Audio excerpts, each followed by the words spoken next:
하고 같이 생각도 하면서 같이 또 두 번째도 불러보도록 하겠습니다.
기도하겠습니다. 아버지 은혜 내가 노래합니다.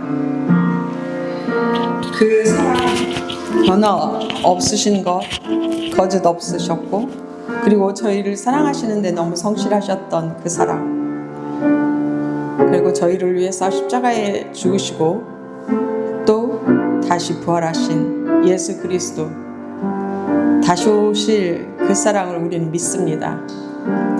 죽음도 생명도 천사도 하늘의 어떤 권세도 이 세상의 어떤 권세도 끊을 수 없는 예수 그리스도의 부활의 그 사랑을 우리가 믿습니다. 오늘 예배를 통해서 우리 예수님의 부활의 그 기쁨과 그 의미를 만끽하고 그 은혜가 가득한 예배 되게 하여 주시옵고, 이 예배가, 이 찬양이 오직 홀로 주님께 영광 되기를 간절히 바랍니다. 이 모든 말씀 부활의 우리 예수 그리스도의 이름으로 기도합니다. 아멘. 감사합니다.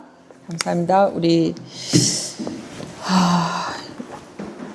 오늘은 특별히 여러 가지 부분 중에서 제가 어제 기도했던 대로 하나님의 예수님께서 부활하신 이 아름다움, 이 엄청난 사건과 이 엄청난 기쁨을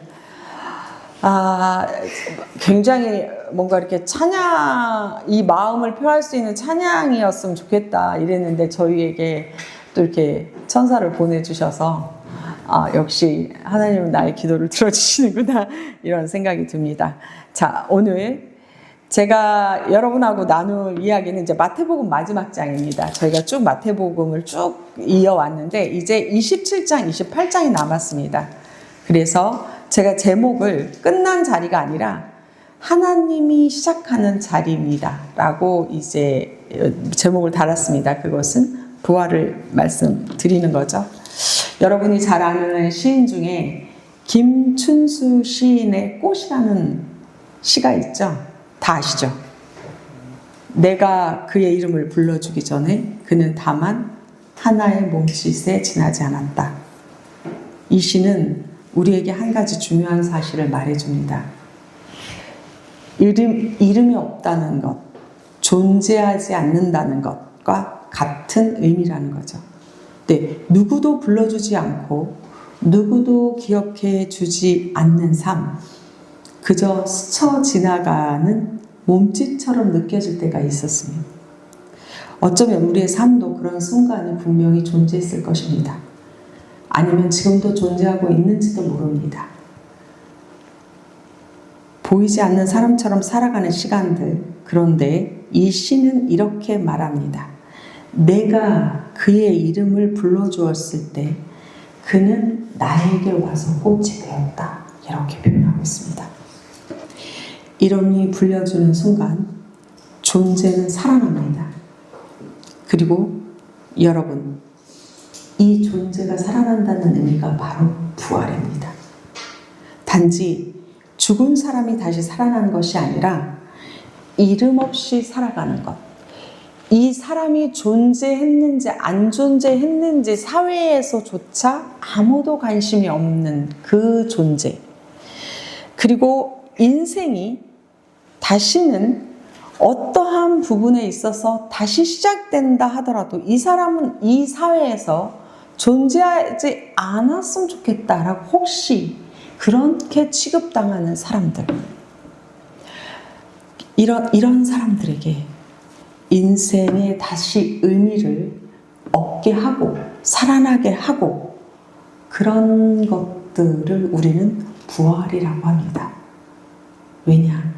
여러분, 영상을 같이 보시고 그리고 같이 예배 드리시는 여러분, 부활의 의미란 저는 바로 그런 의미가 아닌가 생각합니다.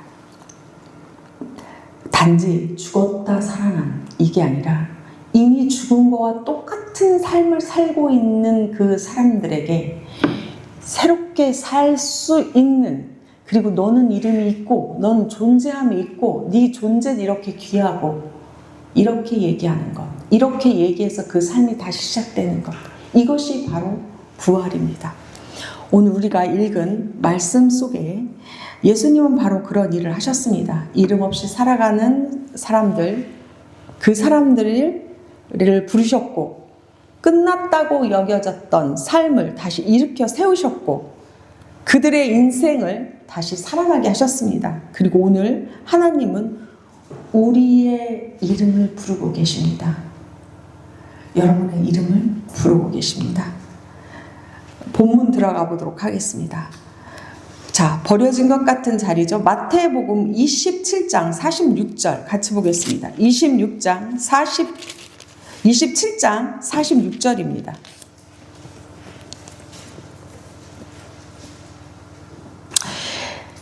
제가 지목하지 않겠습니다. 스스로 좀 읽고 이제 이 구절을 찾으셨으면 읽고 싶은 사람 큰 소리로 좀 읽어주시면 감사하겠습니다.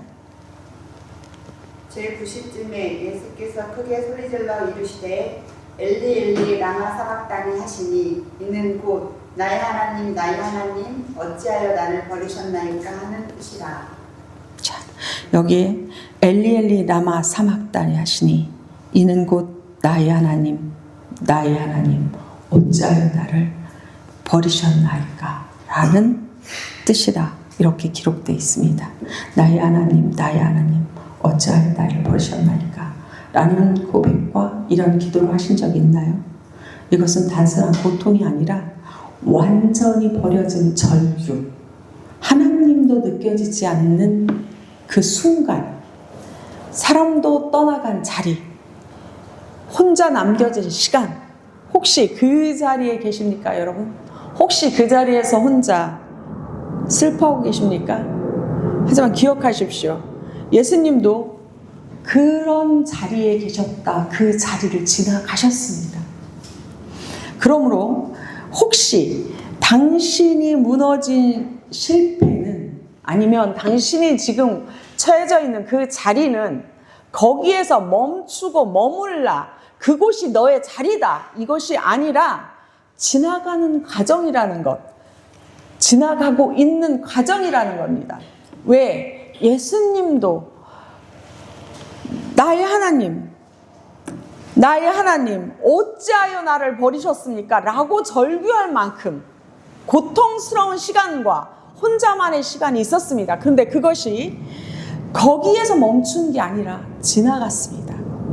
두 두 번째 문장 보겠습니다. 28장 5절 보겠습니다.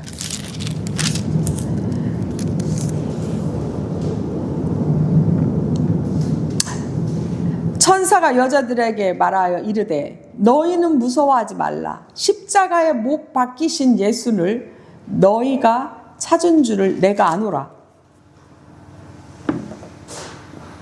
예수님의 죽음 이후에 사람들은 두려움 속에 있었습니다. 그때 우리 예수님께서 이렇게 십자가에 못 박혀 돌아가셨고 우리는 도대체 그러면 어떻게 되는 건가? 이런 두려움, 여러 가지의 다양한 형태의 두려움 속에 있었죠. 근데 그때 천사가 여러분 말합니다. 제일 먼저 믿어라라고 얘기했을까요? 뭐라고 얘기하고 있습니까? 천사가 무서워하지 말라 이렇게 얘기하고 있습니다. 여러분 부활의 첫 메시지가 나를 믿어라 이게 아니라 두려워하지 말라라고 말씀하고 계십니다. 왜냐하면 두려움은 사람을 멈추게 합니다. 다시 시작하지 못하게 합니다. 어떤 일이 두려움이 닥치면. 이사야 41장 10절 여러분 너무나 잘 아는 말씀이죠. 두려워하지 말라 내가 너와 함께 함이라 내가 너를 굳세게 하리라 이렇게 얘기하고 있죠. 즉 두려움이란 인간을 어떤 형태든 뭐든 시작하는 거를 너무나 어렵게 하는 그러한 비행기 소리가 이렇게 상공을 계속하는 거는 아마 예수님의 부활을 저 오색 찬란하게 지금 현재 하늘에서 축하하고 있는 것 같습니다. 그래서 두려워하지 말라 이런 얘기가 있습니다. 두려움은 사람을 멈추게 할 뿐만 아니라 다시 시작도 못하게 합니다. 그리고 사람과의 관계, 사람을 사랑하는 것까지도 멈추게 합니다. 왜? 그 사람이 정말 날 사랑할까? 그 사람이 정말 내가 믿어도 되는 걸까? 이런 관계에서부터 오는 두려움이 있습니다. 그래서 요한복음 14장 27절에 뭐라고 하냐면 너희는 마음에 근심하지 말고 두려워하지도 말라 이렇게 말씀하셨습니다. 예수님께서 이미 그러한 부분들에 대해서 아시고 말씀하셨습니다. 그 다음에 우리가 두려워하면 뭐를 못하냐? 믿지 못함으로 인한 평안을 빼앗깁니다. 매사가 내가 무엇을 해야 될지 두려움이 앞서다 보면 도저히 안정적인 삶이 시작이 되지 않습니다. 여호수아 1장 9절 보면 예수님께서 이미 하나님께서 뭐라고 말씀하세요? 강하고 담대하라 두려워하지 말라 내가 너희 하나님이 너와 함께 하니라 이렇게 말씀하고 있습니다. 그래서 하나님 먼저 멈춤, 막힘, 불신, 불안 이러한 우리 마음속에 생기는 그 모든 것들을 마음을 붙들어주는 그 말씀을 하셨습니다. 누가? 천사가 먼저 이야기했습니다. 5절 The angels said to the woman 그 엔젤이 천사가 여자들에게 말했어요. Do not be afraid. 두려워하지 말아라. 믿어라 이게 아니라 두려워하지 말아라. 왜? 나는 안다. 여기서 I know는 천사죠. That you are looking for the Jesus. 십자가에서 못 박힌 예수가 나타나는 넌 볼 것이야. 두려워하지 마. 이렇게 얘기하고 있습니다. 그래서 여러분의 제일 먼저 부활하셨을 때 그 천사가 우리에게 했던 말은 우리의 두려움의 마음을 붙들어줬다는 거죠. 말씀 하나 더 보겠습니다. 마태복음 28장 6절입니다. 바로 이어서 있습니다. 그가 여기 계시지 않고 그가 말씀하신 대로 살아나셨느니라. 와서 그가 누우셨던 곳을 보라. 비행기가 끊임없이 부활절을 축하하는 소리가 엄청납니다. 여인들이 무덤에 갔을 때 천사가 말했죠. 그가 여기 계시지 않고 살아나셨느니라 라고 이야기하고 있습니다. 이것은 단순한 사건이 아니라 하나님의 선언입니다. 일단 비행기가 좀 지나가고 나면 이어지는 뭐가 했습니다. 하나님의 사건이라서 이 하늘에서 이렇게 우렁차게 맞다고 지금 이 사인을 보내고 아주 국방부가 전체 총동원이 됐던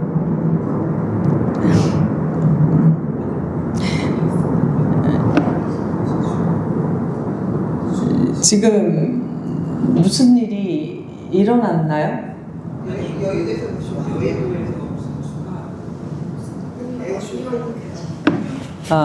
그래서 지금 그 사인에는 저 소리와 관계없이 제 마이크 때문에 전혀 관계가 없다고 합니다. 집중이 조금 떨어져도 여러분 잘 들으시기 바랍니다.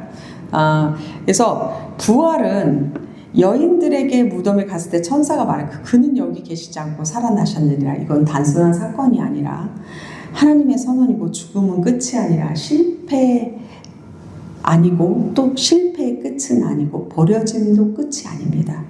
하나님은 끝난 자리에서 다시 시작하는 하나님의 시작의 시간이 여기에서 이루어집니다. 즉 여러분의 삶에 적용해 보겠습니다. 여러분이 실패를 했거나 아니면 여러분이 계획했거나 아니면 여러분의 그 많은 여러 가지의 생활 중에서 아니면 추진하고자 하고 있는 모든 계획 중에서 실패했습니까? 여러분이 도전했던 그 어떤 것이 되지 않았습니까? 아니면 여러분이 지금 살고 있는 그 모든 관계 속에서 뭔가 절망적인 상황이 발생됐습니까? 그런데 우리는 이 무덤에서 다시 살아나신 예수님을 보면서 그것은 끝난 자리가 아니고 거기서부터 다시 시작되는 자리인 것을 여러분 기억하십시오. 그리고 용기 내시고 전진하시면 됩니다. 부활은 우리에게 그런 의미가 있는 겁니다. 끝이 아니고 시작된 지점입니다. 천사가 그렇게 말했습니다. 여기에 계시지 않는다. 살아나셨다 라고 선언합니다. 여러분도 살아나셔야 됩니다. 여러분의 삶에 혹시 멈춰진 그 어떤 사건이 있거나 멈추고 싶은 그 무엇이 있거나 포기하고 싶어 어떤 것들이 있다고 한다면 예수님의 부활을 믿는다면 여러분은 거기서 다시 시작하는 지점을 발견하고 용감하게 시작하셔야 됩니다. 그것이 부활의 핵심입니다. 한 절 더 보겠습니다. 28장 20절 보겠습니다. 28장 20절. 내가 너희에게 분부한 모든 것을 가르쳐 지키게 하라. 볼지어다 내가 세상 끝날까지 너희와 항상 함께 있으리라 하시니라. 여기서 강조되는 거죠. 강조되는 게 뭐예요? everything. 모든 것. 내가 가르쳤던 그 모든 것을 가르쳐. 그리고 여기에서 또 하나 봐야 될 핵심 단어가 있죠. 어떻게 해요? always. 항상. 어느 길을 가든 어떤 상황이든 끝까지 같이 가겠다. 이렇게 말씀하고 계십니다. 부활은 예수님의 말씀하신 내가 세상 끝날까지 너와 함께 있으리라. 이 말씀이 주는 이 의미가 뭘 것 같습니까, 여러분? 여러분, 이것은 부활의 완성입니다.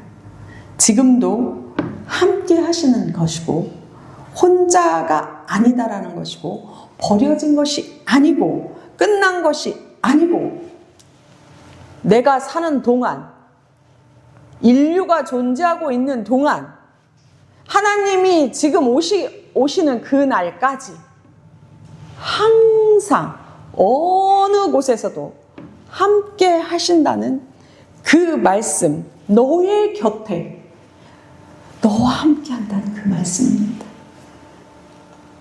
이것이 예수님께 예수님이 부활하신 부활의 완성입니다.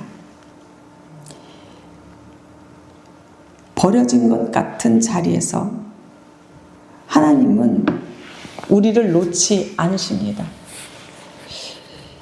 우리가 잊어버릴 것 같고 우리가 하나님을 떠난 것 같고 하나님도 나를 떠난 것 같고 이러한 그 자리에 그곳에서도 하나님은 함께 하십니다. 여러분, 두려움 속에 있는 그 자리 아니면 내가 살고 있는 지금의 이 모든 관계에서 정의롭지 못하고 느꼈다. 그런데 힘이 없고 나약하고 이루어지지 않을 것 같은 그 자리. 그 자리에 하나님은 천사를 통해서 이렇게 말씀하고 계십니다. 무서워하지 마라. 내가 너와 끝날까지 함께 할 것이다. 라고 말씀하고 계십니다.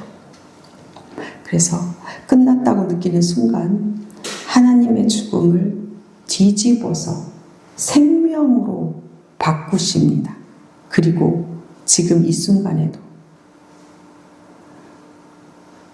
당신의 삶을 부활의 삶으로 만드시고 계십니다. 여러분, 부활은 과거의 사건이 절대 아닙니다. 지금도 여러 사람들, 많은 사람들, 그리고 여러분의 삶 속에도 부활이 일어나고 있습니다. 포기한 사람 다시 일어나게 하는 것, 무너진 사람을 다시 세워드리는 것, 의미 없던 삶에 빛을 비춰주는 것, 내가 생명으로서 존엄한 존재다라는 것을 모르는 자들에게 너는 하나님께서 하나님께서 생명을 주신 아주 귀하고 빛나는 존재야 라는 것을 알려주는 것, 그것이 바로 부활입니다. 그리고 하나님은 당신을 통해서 그 일을 이루기를 원하십니다. 볼지어다, 여기에 보죠. 내가 너희에게 분부한 모든 것을 가르쳐 지키게 하라. 예수님께서 가르친 게 그거였습니다. 무엇을 가르쳤냐?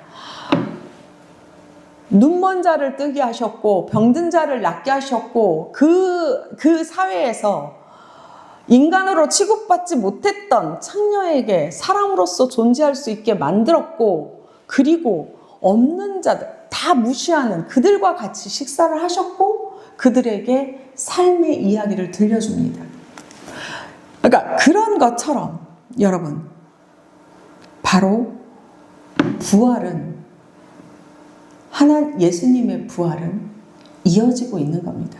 우리도 그것을 해야 되는 겁니다. 내가 분부한 모든 것, 내가 가르쳤던 그 모든 것을 바로 우리가 가르치고 지키는 그 삶, 그것이 각자의 삶의 부활. 그래서 우리의 삶을 통해서 그 일이, 부활이 지속되고 있다는 것 여러분 꼭 기억하시길 바라겠습니다. 사랑하는 여러분, 당신이 다시 살아난다면, 다시 부활이 된다면 여러분은 어떨 것 같습니까? 죽었다 다시 살아났다. 여러분 어떨 것 같습니까? 그런데 여러분은 이미 예수님을 만나면서, 예수님을 만나시고 예수님을 받아들이는 순간 여러분은 이미 새로운 삶으로 부활됐고 다시 사는 삶을 선택하신 겁니다. 나는, 하나님께서 이렇게 말씀하십니다. 나는 그 자리에 있었다. 너를 살리기 위해. 그리고 지금도 너와 함께 하고 있다. 김주수의 시처럼 너의 이름을 불러서 내가 너의 생명을 새롭게 존재의 가치로 만들고 있다. 이렇게 말씀하시는 게 오늘 부활절을 맞이해서 저희가 다시 한번 깊이 한번 생각해 보시고요. 그리고 나도 누구의 삶을 부활시킬 수 있는 예수의 제자로서 새로운 마음으로 그 남은 일주일, 그 다음에 앞으로 사시는 동안에 그 길을 따라가는 그러한 제자가 되시길 간절히 주님의 이름으로 축원합니다. 기도드리겠습니다. 오늘의 말씀을 담아 주님께 기도 올리겠습니다. 주님, 끝났다고 생각했던 자리에서 다시 시작하게 하시는 부활의 주님, 두려움 속에 있는 우리에게 용기를 주시고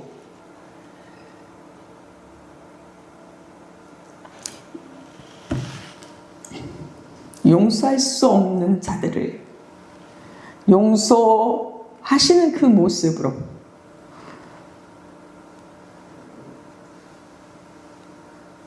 사셨던 주님의 모습을 우리의 삶이 너무나 낮고 그 깨달음이 미천하여 알지 못하지만 끊임없이 말씀하고 계시는 스스로에게 좌절하지 말고 내가 너와 죽는 날까지 함께 하신다는, 너와 동행하신다는 그 말씀을 순간순간 잊어버리고 사는 저희를 용서하여 주시옵소서. 부활절을 맞이해서 우리의 삶이 누군가의 삶을 살리는 부활의 통로가 되게 하여 주시옵소서. 홍대 우리 교회가 주 요한의 아버지 부활의 통로가 되게 하여 주시옵소서. 이 작은 무리들이 모여서 예배드리는 이 예배가 주님께서 기뻐하시는 예배일 뿐만 아니라 죽어가는 자들의 생명을 살리는 부활의 통로로서의 역할을 굳건히 해낼 수 있도록 주 요한이 아주 부족한 그 모든 것들을 주님께서 아시오니 홍대 우리 교회를 통해서 그 역할에 충실할 수 있도록 주님 역사하여 주시옵소서. 주님의 부활을 믿고 그 위대하신 부활의 업적과 함께 홍대 우리 교회도 주님의 역사에 참여하고 기록되는 그러한 놀라운 교회가 될 수 있도록 주님 함께하여 주시옵소서. 오늘 예배를 같이 하는 우리 이 교인들과 영상을 통해서 예배드리는 이 모든 사람들에게 그 삶에도 부활이 있고 그 사람을 통해서 그 주변에도 모든 죽어가는 삶들의 부활을 시킬 수 있는, 부활이 되게 하는 그런 사람이 될 수 있도록 주님 우리를 세워 주시옵소서. 감사하며 부활하신 우리 예수 그리스도 이름으로 기도드립니다. 아멘. 주기도문으로 예배를 마치도록 하겠습니다.